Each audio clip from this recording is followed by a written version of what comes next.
Hello everyone, good morning. In previous lecture, we have already discussed superstructure. What is superstructure? What is substructure? That means foundation. Okay, foundation and substructure is same. And what is superstructure and their components. आज क्या हम देखेंगे? Substructure के components देखना बाकी है. Substructure means what? Below ground level. Depth, minimum depth is 1.5 meter below ground level. Okay. So first of all, substructure means foundation. Foundation क्या है? Main question. Foundation is the part of the building which is below the ground level and is not visible in a completed building. That means ground level के नीचे below the ground level एक पूरा क्या है building बनाने के लिए पहले हम फाउंडेशन बनाएंगे जो हमें कंप्लीटली दिखेगा नहीं क्योंकि बिल्डिंग तो ग्राउंड लेवल के ऊपर है राइट. बिल्डिंग ग्राउंड लेवल के ऊपर है तो बट ऑब्वियस है ग्राउंड लेवल के नीचे जो फाउंडेशन है वो हमें कंप्लीटली दिखेगा नहीं.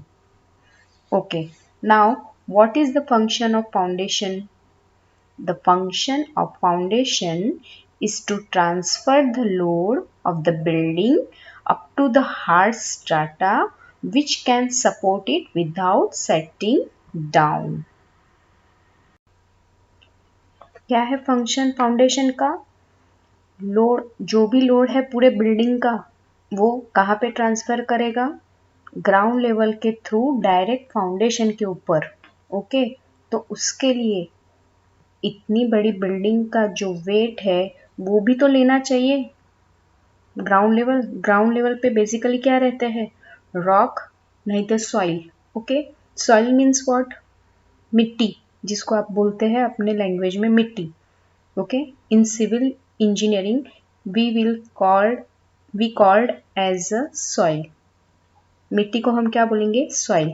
Rock, you know about rock. Rock means पत्थर. ओके, तो इतनी बड़ी बिल्डिंग जहाँ पे हम कंस्ट्रक्ट कर रहे हैं उसका जो पूरा वेट ट्रांसफ़र हो रहा है वो किसके ऊपर ट्रांसफ़र होगा? डायरेक्टली फाउंडेशन के ऊपर. फाउंडेशन कहाँ पे है? ग्राउंड लेवल के नीचे, बिलो द ग्राउंड लेवल. तो उसके लिए अभी क्या करना पड़ेगा? जो सॉइल है, ठीक है, सॉइल कैसी होनी चाहिए? हार्ड होनी चाहिए. तो सॉइल अगर हार्ड होंगी तो बिल्डिंग का वेट बेयर कर पाएंगी. If the soil is loose then how to bear the building weight? Okay, it is not possible. So the function of foundation is to transfer the load of the building up to the hard strata. hard strata का मतलब ही है hard strata means जो soil है वो hard strata होनी चाहिए which can support it without setting down, जो अच्छे से सपोर्ट करेंगी और पूरा बिल्डिंग को सेटिंग डाउन नहीं होने देंगी. That is the function of foundation. What is this? This is foundation called as a substructure below the ground level. Okay, हमने क्या देखा अभी? फाउंडेशन क्या है एंड फंक्शन ऑफ फाउंडेशन क्या है. उसमें ही हम देखेंगे और 2-3 पॉइंट जो मैंने ऑलरेडी पीपीटी में लिखे भी है. एक minute.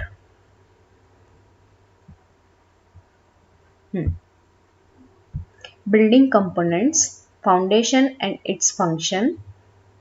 Okay, any building can be divided into 2 part, foundation and superstructure. Foundation is the part of building which is below the ground level and is not visible in a completed building. Function of foundation. The function of foundation is to transfer the load of the building up to the hard strata which can support it without setting down. Foundation also helps in spreading the load over a larger area to decrease the load intensity.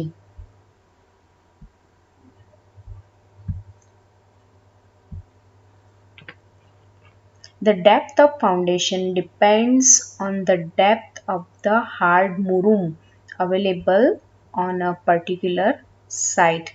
Now, the question is, what is murum? Murum is the type of soil. क्या है? Type of soil. मुरुम जो है एक soil का type है. Soil means मिट्टी. Okay. Depth of foundation. Depth of foundation means what? अभी मैंने जो आपको बताया डायग्राम में, बिलो ग्राउंड लेवल फाउंडेशन का डेप्थ मिनिमम मैंने क्या बताया? 1.5 मीटर. तो क्या है? Depth of foundation depends on the depth of the murum, hard murum available on the particular site. जो डेप्थ है फाउंडेशन की वो किसके ऊपर डिपेंड करेंगी? Depth of the hard Murum.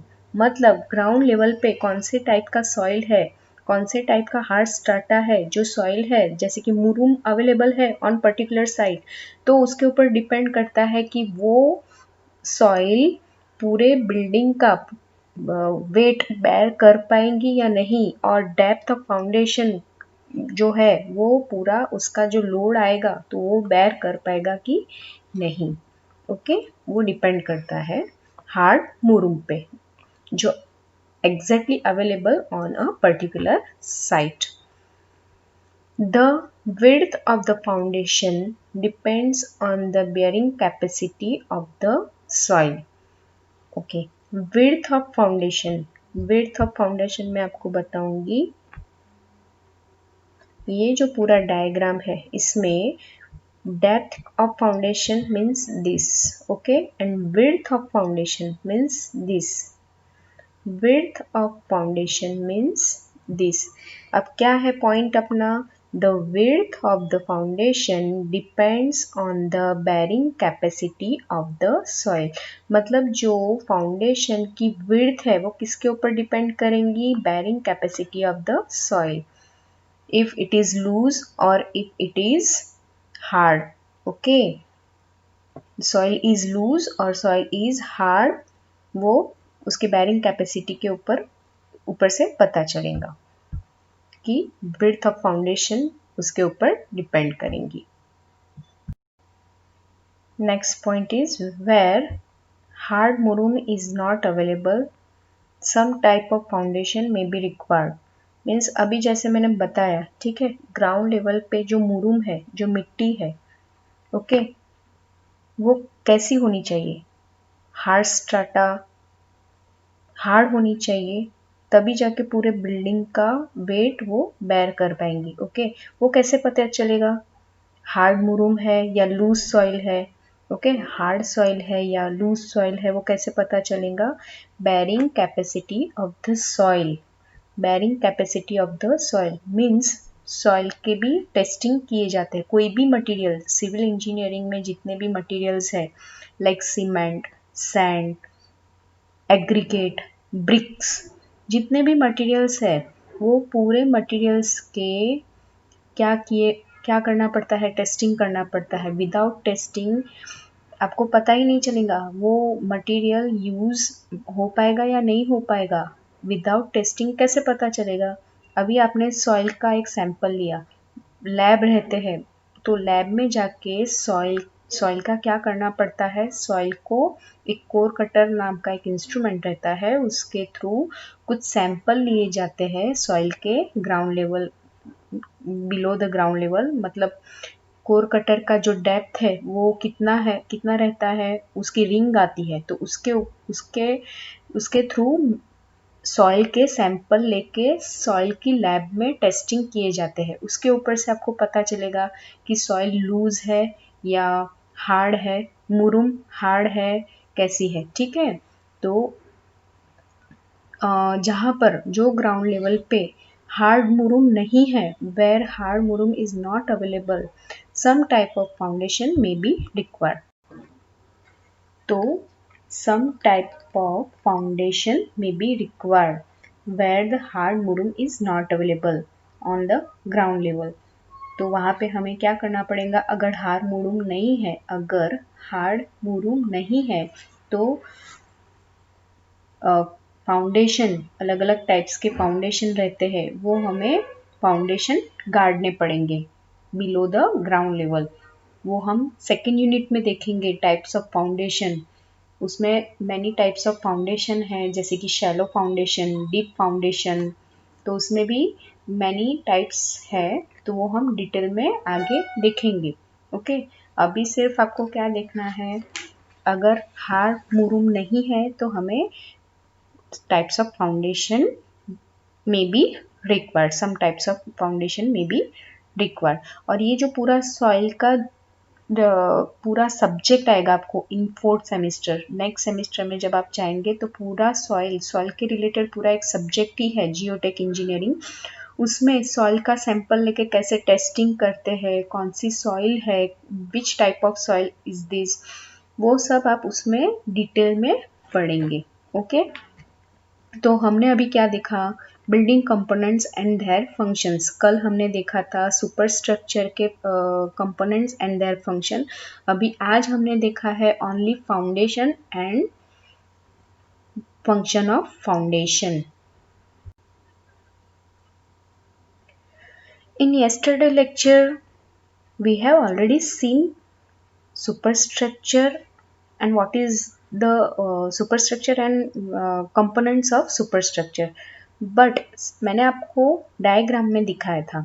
Okay, diagram के थ्रू मैंने आपको जो भी कंपोनेंट्स है वो सिर्फ आपको बताया था, उसके डेफिनेशन हम आज देखेंगे through the theory. Now you all know this superstructure क्या है, the part of building which is above the ground is called superstructure. Okay, अभी आपको ये भी पता है कि सुपर स्ट्रक्चर में क्या क्या कौन कौन से कंपोनेंट्स आएंगे। Super structure consist of plinth, floor, walls, roofs, windows, doors, beams, columns, slabs, staircase, lifts, parapet, weathershed, lintel and skirting. अभी हमने कल ये भी डिस्कस किया था कि प्लिंथ क्या है, just above the ground level, ground level के ऊपर क्या रहता है, प्लिंथ, जिसको हम फ्लोर बोलेंगे। टाइल्स जो रहती है ना उसके नीचे जस्ट क्या रहती है, प्लिंथ। फ्लोर तो आपको पता है, फ्लोर की मैंने हाइट भी आपको कल बताई थी, standard height of floor is 3 metre, minimum 3 metre. Walls भी आपको पता है, रूफ मीन्स रूफ भी आपको पता है। उसके बाद Windows, you all know about Windows, doors, beam. Okay, beam, columns and slab. Beam, column and slab. These particular components are constructed from the RCC based construction. RCC means what? Reinforced cement concrete. Reinforced cement concrete based construction. Now the question is in your mind, what is reinforcement? What is RCC? What is RCC? Reinforcement. RCC means the mixture of cement, sand and aggregate plus steel. Okay, plus steel. फिर से मैं बता रही हूँ, mixture of cement, sand, aggregate, that is called as a concrete. Concrete में कौन से 3 material used होते हैं, ratio of mixture of cement, sand and aggregate. And what is RCC, reinforced cement concrete means the mixture of concrete plus steel, the mixture of cement, sand and aggregate plus steel. RCC based structure की मैं क्यों बात कर रही हूँ, reinforced cement concrete based structure की मैं क्यों बात कर रही हूँ, इन frame structure which type of construction you will construct in frame structure, RCC base. Okay, मतलब reinforced cement concrete RCC based construction ही होता है in frame structure. And in load bearing structure, load bearing structure में कौन से type का construction होता है? स्टील उसमें यूज नहीं होता। स्टील हम सिर्फ स्लैब कास्ट करेंगे तभी हम स्टील का यूज करेंगे इन लोड बेरिंग स्ट्रक्चर। ओके, जब आप मैसनरी बनाएंगे उसमें लोड बेरिंग स्ट्रक्चर में कॉलम एंड बीम भी नहीं रहता है, बीम कॉलम भी नहीं रहते हैं, उसमें क्या रहता है? जस्ट पिलर रहता है। पिलर जो हम कॉलम कॉलम इसमें फ्रेम स्ट्रक्चर में हम जो कॉलम बना रहे हैं उसमें क्या रहता है? लोड बेरिंग स्ट्रक्चर में पिलर रहते हैं। ओके, एंड पिलर भी कौन से मटेरियल से बनाते हैं? ब्रिक नहीं तो स्टोन। स्टोन मैसनरी के रहते हैं, नहीं तो ब्रिक मैसनरी के रहते हैं। और वॉल कौन से मटेरियल के रहते हैं इन लोड बेरिंग स्ट्रक्चर? स्टोन और brick. Okay, and in frame structure में पूरा कंस्ट्रक्शन आरसीसी बेस्ड रहता है, reinforce cement concrete. The mixture of concrete is cement plus sand plus aggregate and steel. Okay, that is called RCC in frame structure. Okay, तो कहाँ पर थे हम? Superstructure consists of plinth, floor, walls, roofs, windows, doors, beams, columns, slabs. Okay, staircase means Jeena. Okay, staircase भी RCC based रहता है। Lift तो आपको पता है। पैरापिट वॉल का हमने कल we have already discuss about parapet wall. कहाँ पे रहता है? Where is it locate? In terrace पे जब आप जाएंगे तो वहाँ पे जो मिनिमम 0.8 मीटर के हाइट पे बाउंड्री पे जो एक वॉल रहता है उसको हम क्या बोलेंगे? Parapet wall. Weather shade means what? छज्जा, जो मैंने कल आपको बताया था, है ना? विंडोज ये वाला, ये छज्जा वेदर शेड, ये पैरापिट वॉल। ओके, ये स्लैब एंड ये लिंटल सिर्फ यहाँ पर आएगा, विंडो के जस्ट ऊपर। थिकनेस, जितनी थिकनेस रहती है वॉल की थिकनेस में ही वो लिंटल आएगा। एंड ये जो बाहर है उसको हम क्या बोलेंगे? छज्जा। ओके, तो ये पूरे कंपोनेंट्स हमने ऑलरेडी कल डिस्कस किए थे। Parapet wall, weather shade means छज्जा, लिंटल्स एंड हाँ, स्कर्टिंग के बारे में आपको कल बताना रह गया था। Skirting means what? Skirting means आपके रूम में जहाँ पर टाइल्स है और वॉल के ऊपर भी थोड़ी सी टाइल्स है। देखो, अभी भी आप देख सकते हैं वॉल के ऊपर नीचे जस्ट टाइल्स के अबव योर टाइल्स एक पट्टी है टाइल्स की, तो उसको हम क्या बोलेंगे? Skirting. Okay, so function of superstructure कल हमने ऑलरेडी डिस्कस किया था, लेकिन थियरी में आपको आज बताती हूँ क्या है। Plinth, this is the portion just above the foundation. It raises the floor level above the surrounding soil so as to provide protection from rainwater. It also provides space for courses which finally support the flooring tiles. The height of the plinth should be between 0.6 meter to 0.8 meter. Next component is floor. It is the plane surface made up of tiles or special stones like granite or marble.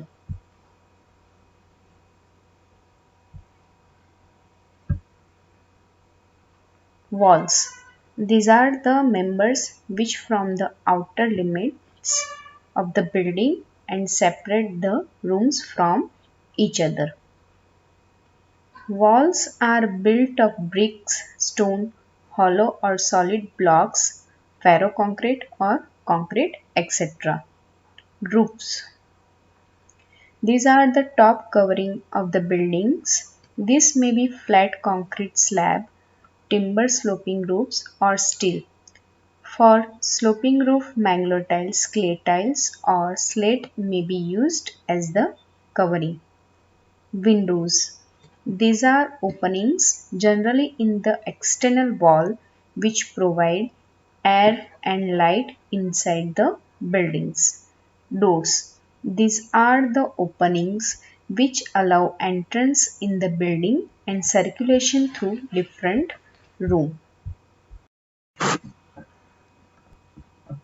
Now next is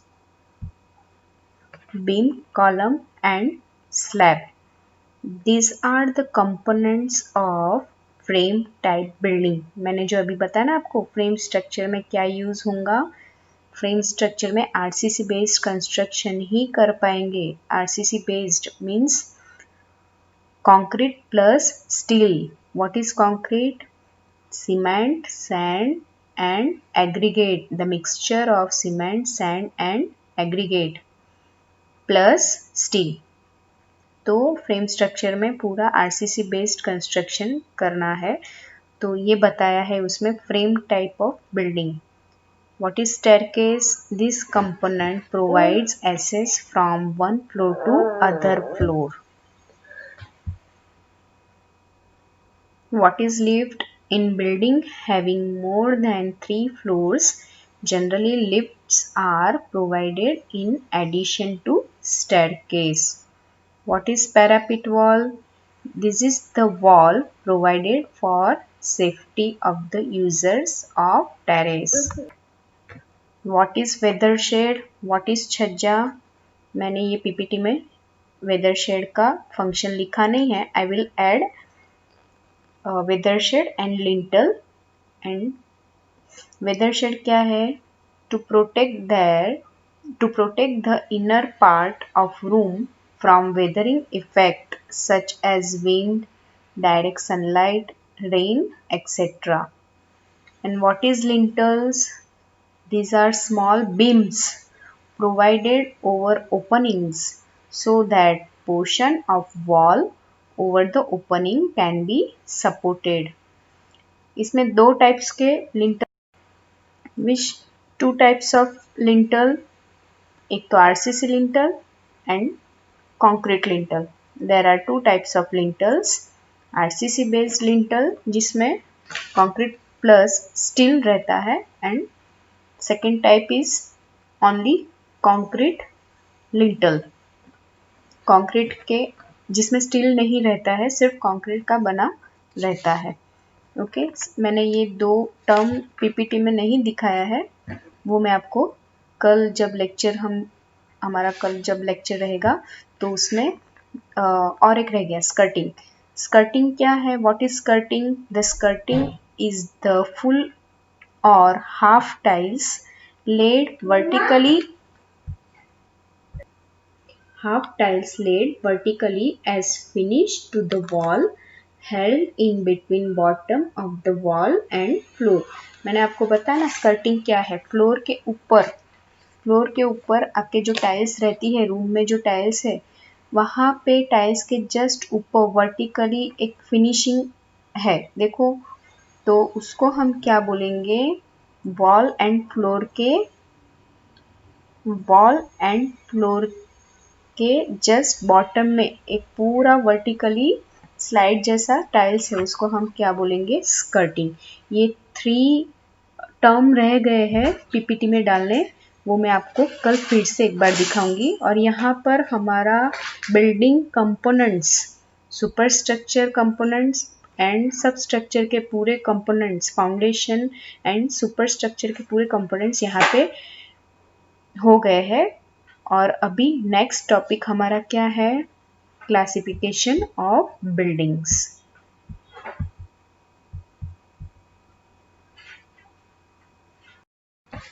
अभी सिर्फ एक ही हमारा topic बाकी है first unit में, classification of buildings, जो हम कल देखेंगे. Okay good.